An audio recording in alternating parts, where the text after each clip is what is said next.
Adam Newman had walked into dangerous situations before, had even orchestrated a few himself, but nothing could have prepared him for the moment the door clicked shut behind him and the air in the room shifted from tense anticipation to outright threat.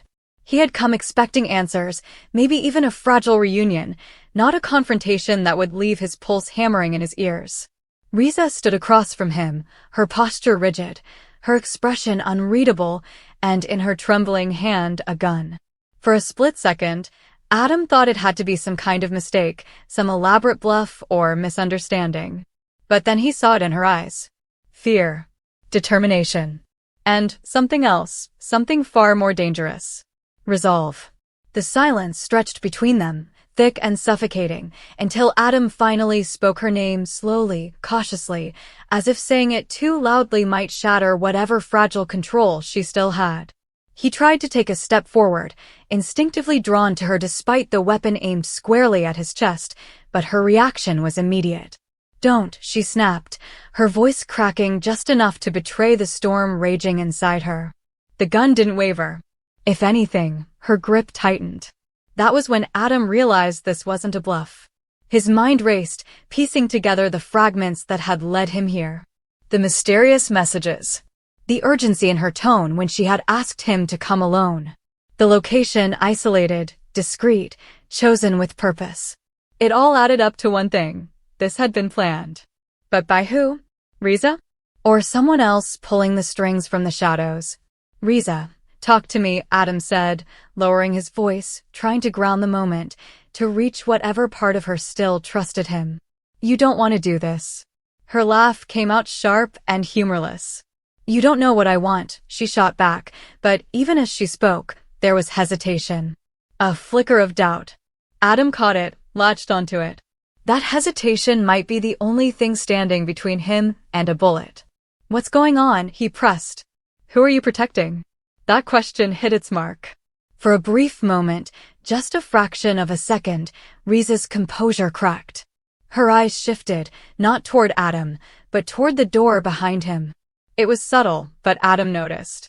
And in that instant, everything changed. This wasn't just about him. This wasn't even really about her. There was someone else involved. "Don't," she said again, more urgently this time, as if she could sense the shift in his thinking. "Don't make this harder than it already is." "Harder for who?" Adam challenged, his voice gaining an edge despite the danger. "For you? Or for whoever's hiding back there?" The reaction was immediate and explosive. "Stop it," Riza shouted, her voice rising with panic now. The gun wavered for the first time, just slightly, but enough to reveal how close she was to losing control. "You don't understand what's at stake." "Then help me understand," Adam shot back, refusing to back down. "Because right now, all I see is someone pointing a gun at me for reasons that don't make sense." "They make perfect sense," she insisted, but the conviction in her voice was slipping. You just don't see the whole picture." "Then show me," Adam said, softer now, shifting tactics. "Riza, whatever this is, we can figure it out. Together." For a moment, it almost worked. Her expression faltered, the walls she had built around herself beginning to crumble under the weight of his words. The gun lowered, just an inch, maybe two, but enough to signal a crack in her resolve. Adam took a cautious step forward, then another, careful not to push too far, too fast. "Please," he said, his voice barely above a whisper now. "This isn't you." But just as quickly as the moment came, it shattered. A sound from behind the door, faint, almost imperceptible, snapped Riza back to reality. Her eyes widened, fear flooding back in full force. The gun came up again, this time more steady than before. "No," she said, shaking her head as if trying to physically push his words away. "No, I can't. I can't do this. Riza." "Stop," she cried, her voice breaking completely now. "If you take one more step, I swear." She didn't finish the sentence. She didn't have to. The implication hung heavy in the air, undeniable and terrifying. Adam froze, his instincts finally overriding his determination. He could see it now, clear as day. This wasn't just fear. This was desperation. The kind that pushed people to do things they could never take back. Okay, he said slowly, raising his hands slightly in a gesture of surrender. Okay. I'm not moving. The tension in the room shifted again, but this time it didn't ease. It coiled tighter, like a spring pulled to its limit. Just tell me what you need, Adam continued, his voice steady despite the chaos inside him. What do you want from me? Riza swallowed hard, her gaze flickering between him and the door behind him. For a long moment, she said nothing. Then, finally, she spoke. I need you to listen, she said. And I need you to do exactly what I say. Adam nodded slowly. All right. And you can't ask questions, she added quickly. Not right now. There's no time. That's not how this works, Adam countered, a hint of his old defiance slipping through. You're pointing a gun at me and telling me not to ask questions? That's… Adam, she interrupted, her voice suddenly calm in a way that was almost more unsettling than her panic had been. If you care about anyone, about yourself, about your family, you will do what I'm asking. That stopped him. Because suddenly, this wasn't just about him anymore. Is this about my family? He asked, his voice tightening. She hesitated. And that was all the answer he needed. A cold realization settled over him, heavier than anything he had felt since walking into that room. This wasn't random. This wasn't just some emotional breaking point or personal vendetta. This was calculated. Who's behind this? He demanded, his composure cracking just enough to reveal the anger building beneath. Riza, who's making you do this? I said no questions, she snapped, but there was fear in it now, real raw fear. Because you know I won't like the answer, Adam pressed, his voice sharpening. Because you know if I figure it out. Adam, please, she whispered, and that single word carried more weight than anything else she had said. Just, don't. The room fell into silence again, but this time it felt different. Heavier. Final. And then, from behind the door, came a voice. Low. Controlled. Familiar. Enough. Adam's blood ran cold. Because he knew that voice. And in that moment, everything snapped into place, the trap, the gun, Riza's fear, the impossible situation he had walked into. He wasn't just in danger. He was exactly where someone wanted him to be. The door creaked open slowly, deliberately, as if whoever stood behind it wanted to savor the moment. Riza's grip on the gun tightened once more, but now it wasn't just aimed at Adam, it was holding him there, keeping him exactly where he needed to be. Trapped. And as the figure stepped into the light, Adam realized the truth. This wasn't just a confrontation. This was a setup. And he had just walked straight into it. The moment the figure stepped fully into the light, time seemed to fracture around Adam Newman, each second stretching thin under the crushing weight of realization. His instincts screamed at him to move, to react, to do anything other than stand frozen in the center of a trap so meticulously crafted it now felt inevitable. But he didn't move. He couldn't. Because the face emerging from the shadows wasn't just familiar, it was impossible. For a heartbeat, Adam said nothing. His mind rejected what his eyes were telling him, scrambling for an explanation that didn't exist. You, he finally breathed, the word barely forming as disbelief tightened his chest. This doesn't make any sense. The figure didn't respond immediately. Instead, they took another slow step forward, their expression calm, too calm for someone orchestrating something this dangerous. That composure was what made it worse. It wasn't chaos driving this moment. It was precision. Planning. Intent. Behind him, Adam could feel Riza's presence like a live wire, the gun still trained on him, her breathing uneven, but steady enough to remind him she hadn't broken, not yet. She was holding on, clinging to whatever reason had brought her here, even if it meant standing against him. You weren't supposed to figure it out this quickly, the figure finally said, their voice measured, almost conversational. But then again, you've always been quicker than most. Adam let out a humorless exhale, shaking his head slightly as he tried to regain some footing. So, what is this? He asked, his tone sharpening. A test?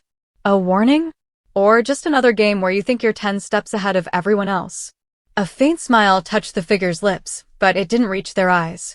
Call it a necessary correction. That's not an answer. It's the only one you're getting right now. Adam's jaw tightened, frustration and anger rising to meet the fear he refused to show. He shifted his gaze briefly toward Riza, searching her face for something, an apology, a hint of regret, anything that might ground this situation in reality. But what he saw only made things worse. Her eyes were glassy, conflicted, but unwavering. She was committed to this, whatever it was. Riza, he said quietly, you don't have to do this. Whatever they've told you, whatever they're holding over you, we can deal with it. Together. Stop, she whispered, her voice trembling again, but she didn't lower the gun. You don't understand. Then help me understand. Adam snapped, the edge in his voice cutting through the tension. Because right now, you're standing there pointing a gun at me while he gestured toward the figure, hide behind you and call it a correction. That doesn't sound like something you'd willingly be part of. Her reaction was immediate, pain flashing across her face before she could hide it. You think I had a choice, she shot back, the words spilling out faster now. You think any of this is what I wanted? That crack in her armor shifted something in the room. The figure's expression hardened slightly, their patience thinning. That's enough, they said firmly. We're not here to revisit decisions that have already been made. No, Adam countered, stepping just slightly to the side despite the gun still aimed at him. We're here because you want something.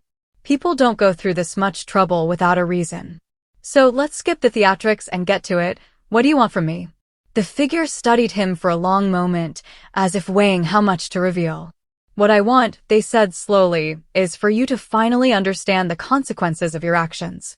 Adam let out a short, incredulous laugh. My actions, he repeated. That's rich, coming from someone who just orchestrated a kidnapping. Is it? The figure replied coolly. Or is it just the first time you've been on the receiving end? The words hit harder than Adam expected. Not because they were true, at least not in the way the figure intended, but because they were designed to land exactly where they did. This wasn't just about power. It was personal. You think this is justice? Adam asked, his voice lowering, becoming more dangerous. You think pointing a gun at me and dragging me into some isolated room makes you the good guy in this story? I don't care about being the good guy, the figure said flatly. I care about balance. And right now, the scales are tipped too far in your favor. Adam's eyes narrowed. You've got it backwards, he said. If you think I'm the one holding all the power, you haven't been paying attention. On the contrary, the figure replied, taking another step closer. I've been paying very close attention. To you. To your family. To everything that's been happening lately. At the mention of his family, something inside Adam shifted again, this time, sharper, more urgent. This is about them, isn't it? He said, his voice tightening. Whatever this is, it's not just about me. Riza's grip faltered for just a second. That was all the confirmation he needed. Don't, she said quickly, her voice rising with panic again. Don't go there. Too late, Adam replied, his gaze snapping back to the figure. You've already dragged them into it. They were already in it, the figure corrected. You just didn't see it. The room seemed to close in around him as the implications settled. This wasn't just a trap, it was part of something bigger, something that had been unfolding long before he stepped through that door. What did you do? Adam demanded, his composure slipping just enough to reveal the fear underneath. What did you do to them? Nothing. Yet, the figure said, and that pause, brief but deliberate, was more terrifying than any direct threat. That depends on you. Riza closed her eyes for a moment, as if she couldn't bear to hear it out loud. When she opened them again, there were tears clinging to her lashes, but her aim remained steady. Please, she whispered, though it wasn't clear who she was pleading with anymore. Just do what they're asking. Adam looked at her, really looked at her, and saw the truth laid bare in every line of her face. She wasn't just scared. She was trapped too. Riza, he said softly, whatever this is, it doesn't end well. For any of us. I know, she choked out, her voice breaking completely now. But it's already started. The figure let the moment linger, allowing the emotional weight to settle before stepping in again. Here's what's going to happen, they said, their tone all business now. You're going to cooperate. You're going to follow instructions. And in return, the people you care about stay out of harm's way. And if I don't? Adam challenged. The answer came without hesitation. Then this situation escalates. Silence fell again, heavier than before. Adam's mind raced, calculating, searching for an angle, an opening, anything he could use to turn this around. But every path led back to the same conclusion. This wasn't a situation he could force his way out of. Not without risking something far worse.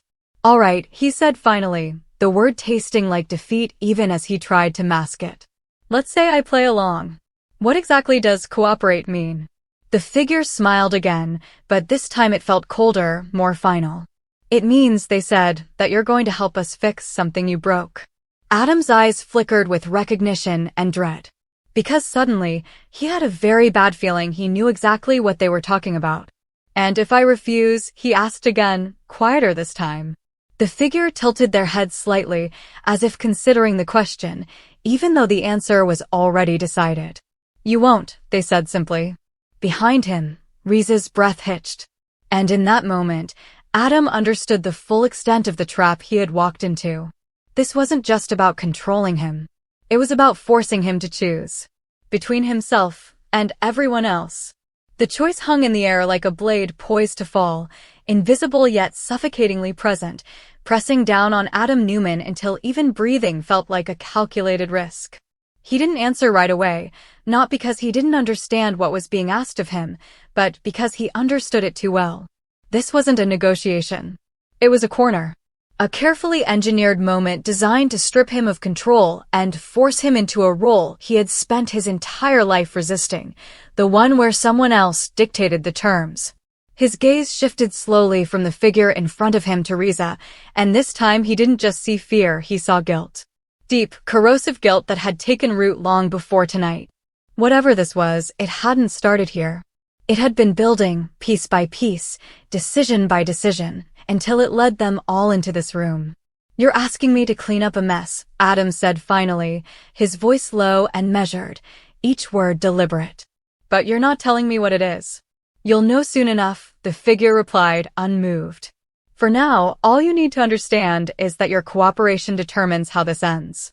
Adam let out a slow breath, his mind still working, still searching for a way to regain even a fraction of control.